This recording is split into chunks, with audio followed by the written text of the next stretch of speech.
Welcome to Nantucket Community Television and Channel 18's live coverage of 2020 Super Tuesday on Nantucket. I'm Charlie Walters. I'm speaking to you from the band room at Nantucket High School, where today's voting took place. During the next half hour or so, we'll bring you today's official Nantucket primary election results, which will also be appearing at the bottom of your screen.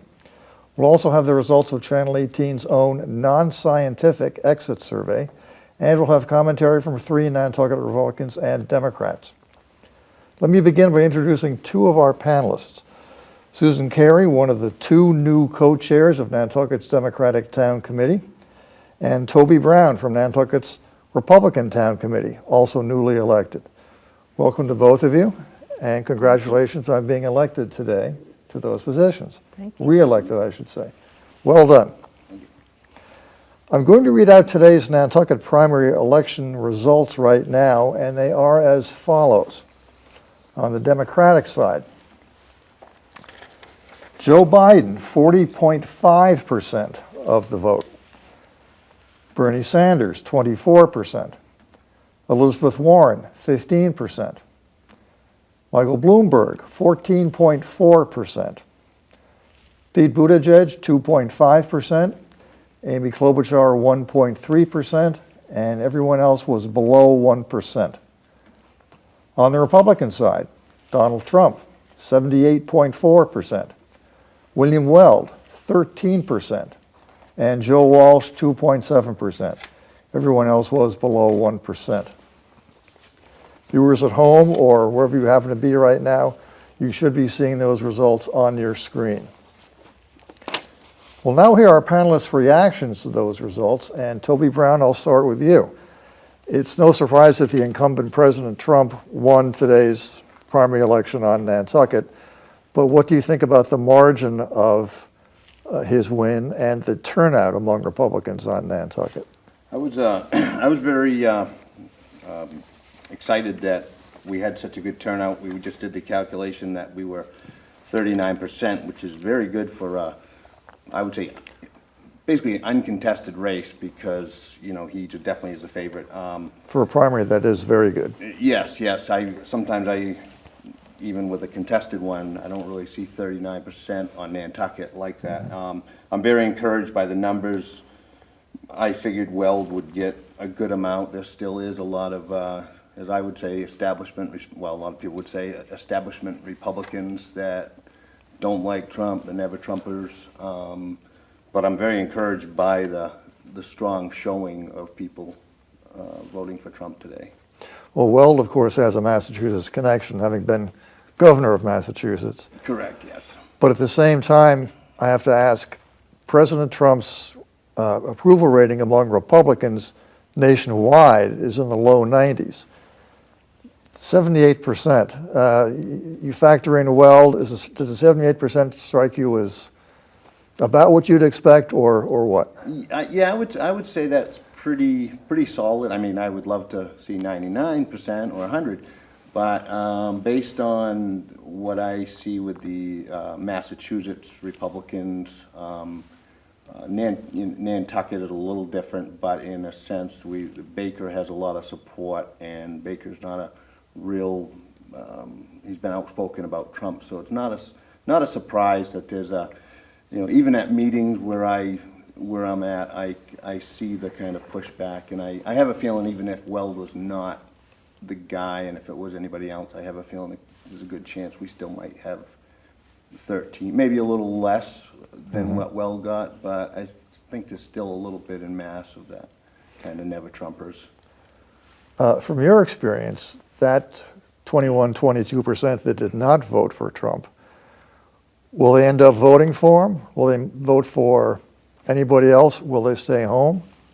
That is a good question, and to be honest with you, maybe 50-50. There might be some staying home, or there might be some going the other way, and I would say the ones who don't vote for President Trump and vote on the Democrat side, I would say they're pretty set that things are where they need to be right now. They might be either older, out of their retirement funds getting affected, or just have a lot of money. But I think, in my opinion, I would think that a lot of people would still vote for Trump, but there will be people staying home. I mean, there's a lot of on the national side that some of the most solid Republicans, commentators to this day cannot stand him, and these were the solid Republicans back, during the Bush years, and so. But it'll be interesting. But I'm hopeful that I think he'll get a good number. 39% is, I really was, to be honest with you, for Nantucket, I've been living on the island since '95, and I just in probably '09 started to get into the Republican committee because basically we just never really had a lot of support on the island. So I'm encouraged. Susan Carey, Yes. as a Democrat, you look at those Republican figures, and what do you see? I personally like Bill Weld, being a Democrat, but I like Bill Weld. I thought he did a fairly good job in the state, and I was happy to see that he got a few votes there. Yeah, but I know that there's a lot of support for Trump on the island, so they look pretty normal. Staying with you, the Democratic totals. Yeah. Joe Biden almost written off a week ago, and here he is, 40% of the vote on Nantucket. Pretty amazing, and it's. I'm sorry that Elizabeth did not have a better showing. This being her state, I think that the sentiment has been that she was probably not going to do as well as she could have, and I'm sorry to see that she didn't. I think she's terrific, but I do see that Joe Biden, his numbers were very good here, and of course we have a connection with him on the island, so I think that he's a known commodity, and he's well liked personally here, so I'm not surprised to see that number at all.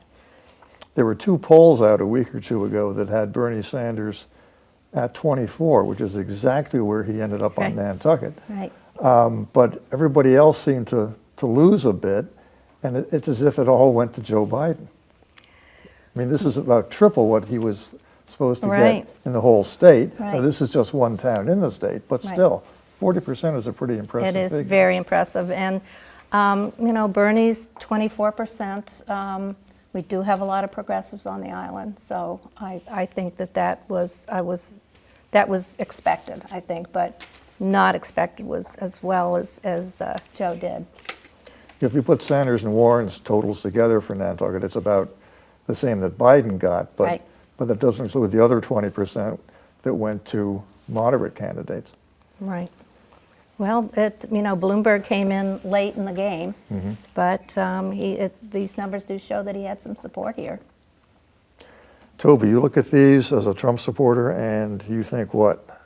Well, I used to think that Sanders would be the guy easiest to beat. And then I was listening to a podcast the other day, and the guy made a lot of good sense. And one of the things was, never underestimate the power of promising things for free. And that is a big deal. So Sanders has got a ton of followers. He's the symbol of the Trump on the Democratic side. The kind of, although he's been in Washington for forever, he is kind of the anti-establishment. And I think Biden, I think they finally, but I think don't get me wrong, I think Biden is, I think the safe bet, I guess. He's a solid guy, and he is liked on Nantucket, Massachusetts.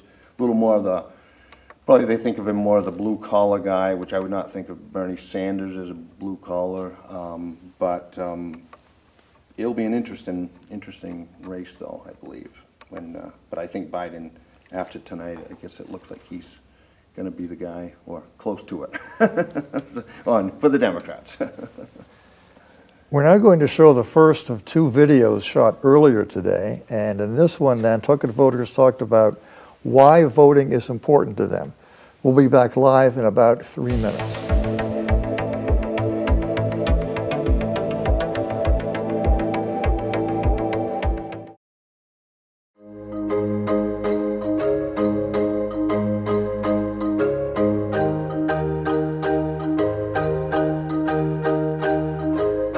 should people come out and vote? Because if you don't vote, you have no voice in what happens in this country. It's so important. It's one of the most important rights that we have. It's our civic duty. It's what the soldiers have fought for. It's what the revolution, everything. It's our freedom. My daughter, who's chief of staff for the National League of Women Voters, has encouraged me for years, and I believe in the process. Well, especially in this primary, there are so many choices. You've got to narrow it down, and that's the only way to narrow it down is for people to come out and vote.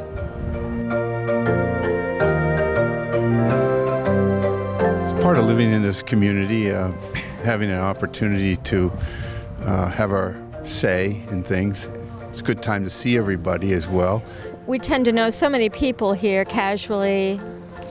You can discuss politics, it's very easy to get to the polls.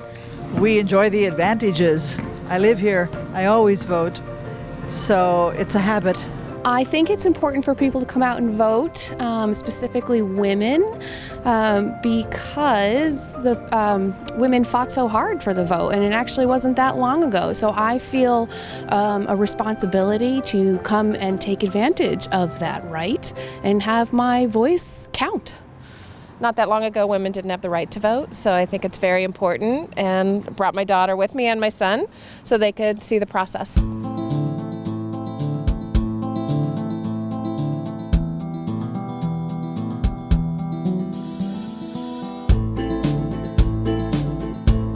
I said they can't complain. Oh, well, yeah, that's the thing about Nantucket is the complainers' paradise. If there was a complainers' Olympics, Nantucket would take bronze, silver, and gold every year. So, whether people vote or not is not really a good indication of whether people will complain. Well, that's true, but I'm not going to complain. I'm happy to be here. I love this island, and I love the fact that we still, despite what you read about in the newspaper, we still live in a democracy. It's very important for our individual voices to be heard. That's what this democracy is founded on. why do you want to vote? Because I think my opinion matters and everybody else's. The strategy behind getting our young people to vote today is for them to experience the effect that experience directly results in. They have an opportunity to voice themselves and then understand the consequences of voting or even not voting. Young voters, do not be shy, do not be weary, do not be nervous. Don't look to the right and don't look to the left. Go with your heart desire, who you feel is right, who goes with your morals. So young people, come out and vote. Your votes count. We need you guys. You guys are our future. Come on out. We are back live now, and let's move ahead with the results of Channel 18's informal survey of voters taken right after they voted earlier today. I emphasize that this is a non-scientific survey you're about to hear about, and you should be seeing some related graphics on your screen as I read them aloud over the next few minutes. Toby Brown is going to stay for the rest of this show, but Susan Carey has bowed out, and in her place, Barbara von der Groben, who is the other new co-chair of the Democratic Town Committee. We're going to start with a look at the regional tabulations, dividing the town up into various neighborhoods. And on the Democratic side, we have Bernie Sanders winning in the Hummock Pond-Cisco area, and Maya Comet, and the Pocomo-Wauwinet area. Joe Biden won in Mattocket, Mid-Island, Town, Tom Nevers and Mattocket-Cham. He split the Cliff with Elizabeth Warren. He split Quidnet and Squam with Michael Bloomberg. And he split Surfside with Elizabeth Warren. Elizabeth Warren won in Monomoy, Shimo, and Pulpus. Barbara, do you see anything surprising there to you? Not. This is getting pretty granular. Yeah, it is pretty granular. And I don't really have any comments about that. I think it's just depending on where people live and who showed up to vote today. Well, it's of a piece with the fact that Biden got 40% of the vote. Right, right. Including in town and Mid-Island, which is where most of the people on Nantucket are living at this point. Toby, any surprises to you? No, I think that makes about a lot of sense. Looking at Mid-Island, there's a lot of the maybe younger working class, not working class, but younger crowd that a lot of them may be renting. For instance, in like Hummock Pond area, I'm looking at Bernie Sanders in that area. There's probably a lot of rentals in that area, and being so expensive on Nantucket, I could visualize, I could see people getting out of college, being here, and thinking, you know what, Bernie's the guy. You know, it's a tough place to live, and once again, I go back to the, you know, if you think that whatever candidates you're for is going to help you more financially.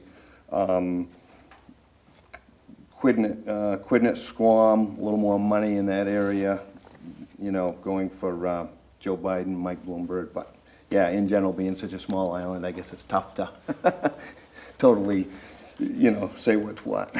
Well, Quidnet Squam is the only part of the island where Michael Bloomberg showed up at the top, and he was sharing it with Joe Biden.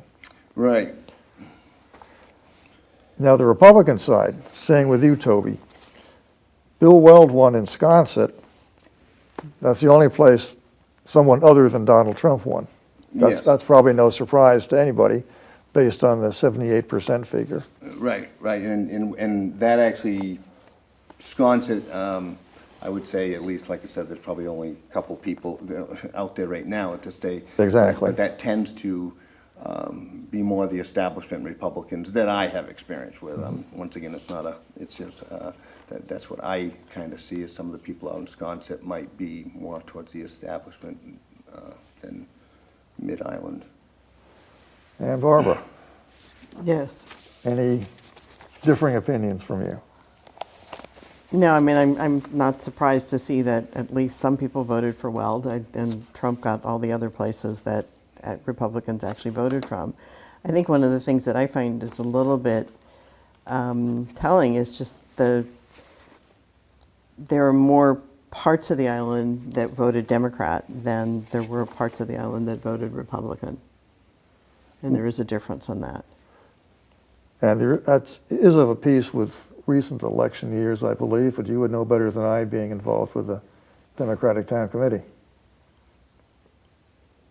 Or maybe not. Well, I mean, yeah, no, I think the Democratic Town Committee has been very active on the island, and so I think it shows that we've gotten such a good response. If I looked at some of the numbers, and I think that for the primary, we almost like doubled what happened 2 years ago, and that was a big primary. So people are motivated to get out and vote, and I'm not surprised to see Joe Biden winning in so many areas because he's a regular here. He comes here. People on the island really know him, and I think that they see who he is. They know his family. They all knew Beau. They've known all of the Bidens. I mean, how many pictures has Jill taken in with the former vice president? Many, many times. Well, this is a good time for me to talk about turnout with some hard numbers. Nantucket has 9,235 registered voters. 2,596 showed up today and took the Democratic ballot. And I phrase it that way because Massachusetts is one of those states where independents can choose which party they want to vote in. They have to choose just one. They can't vote in both Democrat and Republican. But as I say, 2,596 took the Democratic ballot. 449 took the Republican ballot. Now, the Republican turnout was good, as Toby said earlier. It was about a third. The Democratic turnout would be almost 100%, but I think you have to factor in the fact that a lot of those people were probably independents. In any case, the overall turnout in this primary was about 33% of registered voters. And in primaries, it's often down in single digits. So this is a remarkable number today on Nantucket. Continuing with the survey, we have breakdowns by age. And I'll start with the Democrats.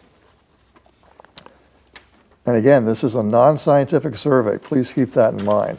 But still, it does show some things that didn't surprise me in any case. 18 to 23-year-olds, Bernie Sanders took all of them who were surveyed. 24 to 29-year-olds, he got 57%.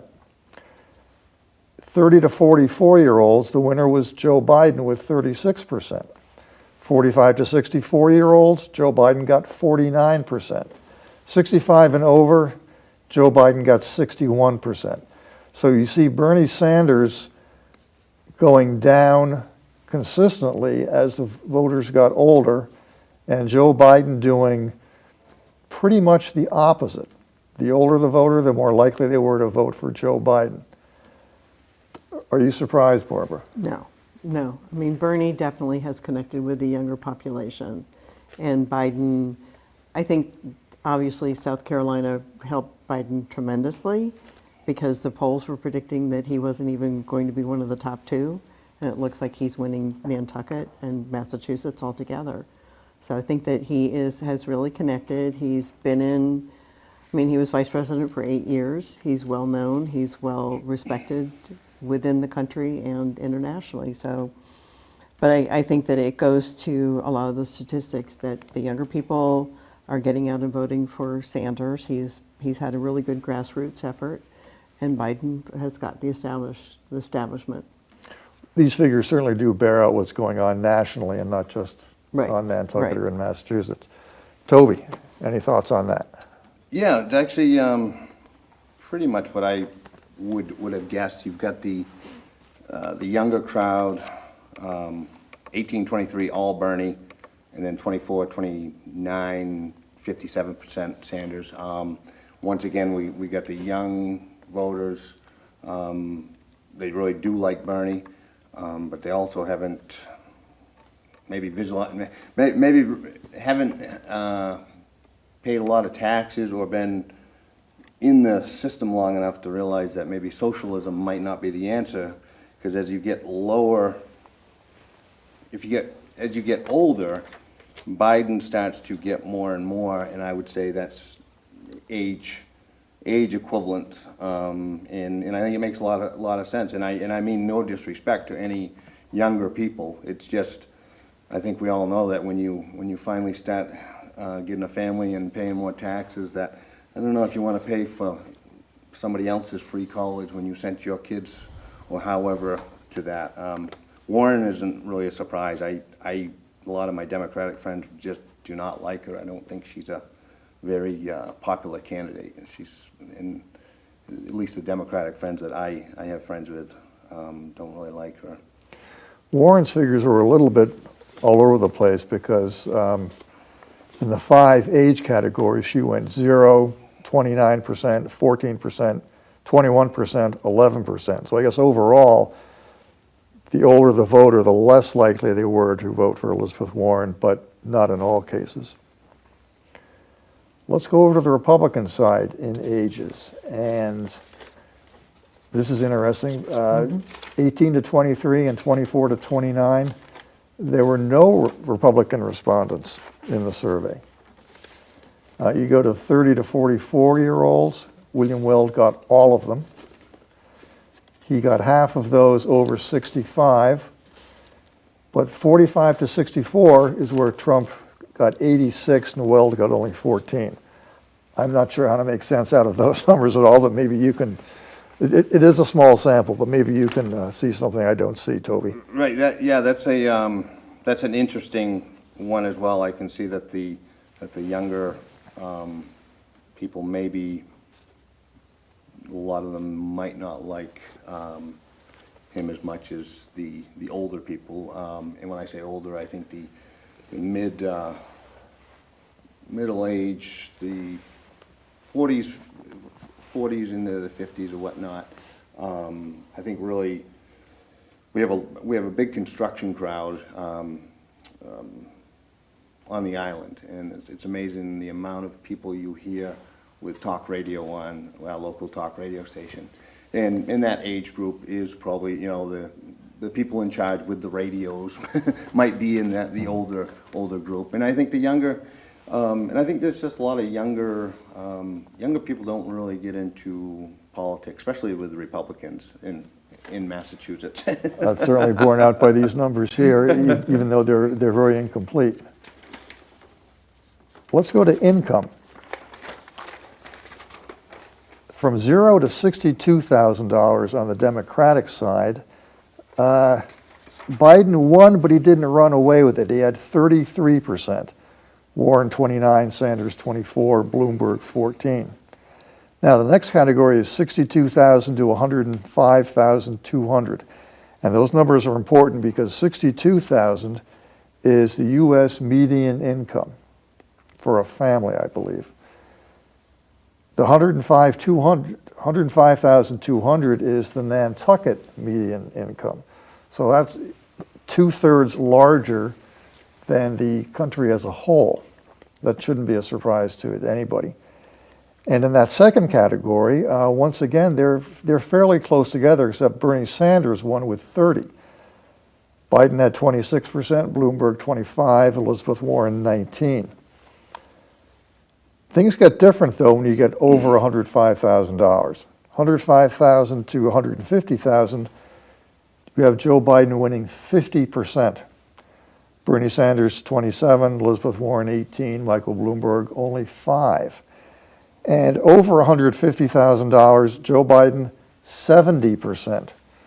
Bloomberg 22, Sanders and Warren only 4% apiece. Barbara.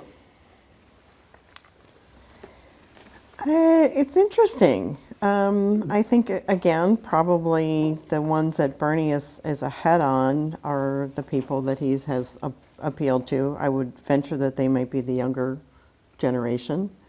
And the ones that are making a lot of money are more established. I'm a little surprised that Bloomberg didn't do as well with the upper incomes, and Biden all but ran away with it. I'm just wondering if that has something to do with, again, with South Carolina, going back to South Carolina, because some people may have voted early here, which I did. Or Nantucket, in this case. Which I did. I voted early. And I'm wondering if some people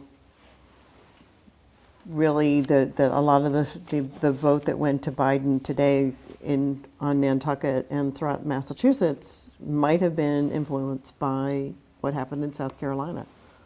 And also all of the endorsements that he got yesterday. I think that probably really changed a lot of it. And I did hear that even in California that people were upset that they had already voted early. Mm-hmm. And they might have changed their vote if things had changed. So I think it just goes with, again, that the Bernie people are the ones that probably are younger, and Biden definitely was speaking to the older group. Well, it would seem that based on what the figures we've just been going over, the older and more wealthy one is, the more likely one was to vote for Joe Biden. That said, there were plenty of younger people and less wealthy people who were also voting for him, not in the same numbers, but he still had a lot of people voting for him. Yeah, and I think, again, it also goes, especially on Nantucket, because we know Joe so well. Yes. And we actually have Delawareans who live on Nantucket. One is speaking right now. One is speaking right now, yeah. And one is behind the from camera. my hometown. So yeah, no, I think that, again, Joe Biden is a favorite here, but he did really well throughout the entire state. So it's not just here. On the Republican side, below $62,000, no one responded to the exit survey. From 62,000 to 105, Donald Trump got 75%, William Weld 25. 105,000 to 150, Trump won 83 to 17 over William Weld. But over $150,000, Trump got no one, Weld got everybody. I'm not sure what all that means, Toby. Maybe you can help us out on this one. Yeah, I'm not quite sure either. But what I would say in the middle incomes, the 62 to 105, 105, 150, Trump got a good response on the 105 to 150, 83%. I feel as though that's kind of the income range that they're not retired yet. They still have skin in the game when it comes to their IRA. They're seeing a real good economy. And I feel like that's why they're going with the Trump. The 150 plus with Weld, I'm not quite sure how to read that. I'm not either. I would have said Trump with that, unless, once again, Yes. it's somebody who's comfortable enough where they're fine with whatever happens to the economy. Well, it may have been too small a sample to have a meaningful result, but yeah, I think it caught all three of our attention of all three of us. Last category here from the survey, this is an interesting one. Born on Nantucket. If you were born on Nantucket, not too great a span of voters here, but Bernie Sanders won on the Democratic side, 38%. Bloomberg 24, Biden 23, Warren 15. Not born on Nantucket, Joe Biden 50. Bloomberg 22, Sanders 15, Warren 13. I would have thought that born on Nantucket might have gotten Biden a higher percentage, but obviously not. Barbara, what do you think? Yeah, I agree. I think that I would have expected the people who were born here to, but again, maybe a lot of the younger voters are the ones who live here and were born here, and they might be the ones in the Bernie category. And the off-islanders or the Weewasha shores, they may, again, we know Joe Biden throughout the country, from other places. So it's interesting. I would have expected Biden to do better with the Nantucket natives, but again, we do have a small sample size. We do have a small sample size, but Biden's numbers, to add to what I said earlier, they line up with not being born on Nantucket, being older, and being wealthier. Make of that what you will. Toby. I would agree with Barbara regarding, I think that probably a lot of the natives working here might be going for Bernie, and a lot of natives I know might not really care one way or the other with Biden, but once again, hard to really read either. I think Bernie and Biden are both very popular candidates, I think, on Nantucket. It would seem to point towards the ones who were born on Nantucket and responded to the survey are younger. Because if you put Sanders and Warren's totals together, they're over 50%. Again, this is just a guess because of the size of the sample. Republicans. If you were born on Nantucket, Trump got 2/3 of the vote to Wells' 1/3. And if you were not born on Nantucket, Trump got 86% to Wells' 14. That's, if you combine those figures, you get about 78%, which is what Trump got among Nantucketers as a whole. So are we seeing anything out of the ordinary? Probably not. I bet maybe more on-island people, as you mentioned, with the Weld connection, that may be that he was, where some of the off-islanders may not have even been here during the Weld years, and possibly that's a thing. But yeah, pretty interesting, yeah. We're now going to move to the second of the two videos shot earlier today, and this time voters spoke out about what issues were important to them. And we'll be back live in about 3 minutes.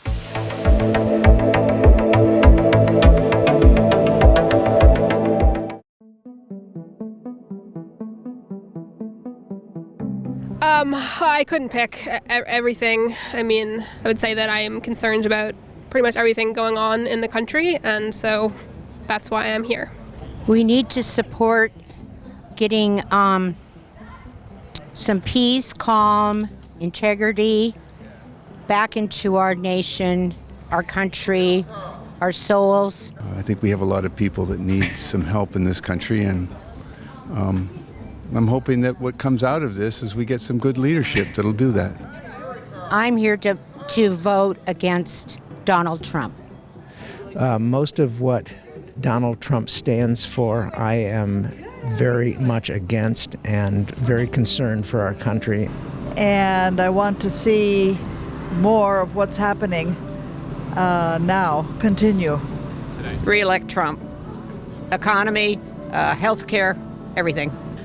Today, I felt inspired to vote because it's a presidential primary, and even though the polls are showing that Warren is not one of the top contenders any longer, I feel it's important to cast a vote for her.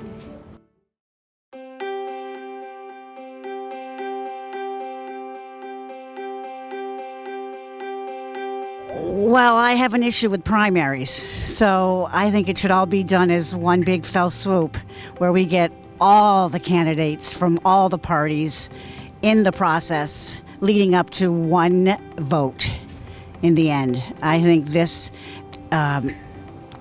two-party system is creating extreme divisiveness and polarity. Well, I don't think you should be apprehensive about the political climate. I think what's most important is when you're in school and being taught about this country that you make sure you get both sides of the argument. Things seem to be a little bit slanted one way these days, and you should really get both sides. The only way to improve the political climate is to vote.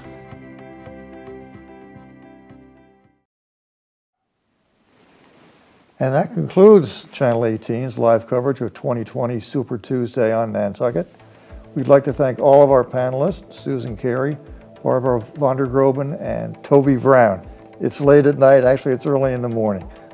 We'd like to thank all of those people. We'd like to thank Town Clerk Nancy Holmes, who does everything around here as far as we can make out. Everybody at Nantucket High School who made this possible. Also, Phaedra, Skylar, and Bobby, who were the people who took our exit surveys for all the voters as they left the polls. Note that you'll be able to watch this show on YouTube and on NCTV18.org and on Channel 18's broadcast loop. Please attend annual town meeting on Nantucket on Saturday, April 4 at 9 o'clock in the morning in the Nantucket High School auditorium. And if you're unable to attend, please watch it on Channel 18 or on NCTV18.org. For Nantucket Community Television and Channel 18, I'm Charlie Walters. Thank you for watching.